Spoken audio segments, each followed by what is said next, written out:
The word trauma means wound. The Greek origin of the word trauma is a wound. Children who are hurt, but they're not supported, seen, accepted, and helped, they get trapped in a wound. And being trapped in a wound and being trapped in the behaviors to escape from the wound, that's how the trauma shows up in our lives. Interesting. So I feel like culturally, there's a lot of pain with men and women, obviously, but it seems to be is causing a lot of the stress in the world right now. It's just this cultural pain. My new book is called The Myth of Normal: Trauma, Illness, and Healing in a Toxic Culture.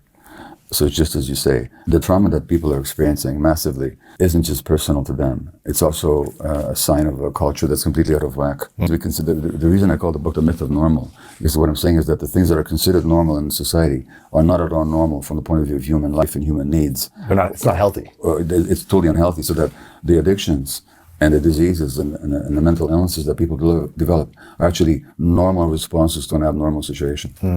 So that whatever addiction you had, this mask of rigid masculinity that you tried to adopt for a while until it cracked for you. Right, needing to win, needing to be the best, needing to... But that was a normal response. To survive. To survive, exactly. So that the abnormality wasn't in you, it was in the situation that you're in. That's what I mean by a toxic culture. There's a Greek playwright that I quote in my book. He's Aeschylus, and one of his plays, he said that the way the gods created us, human beings, that we have to suffer into truth.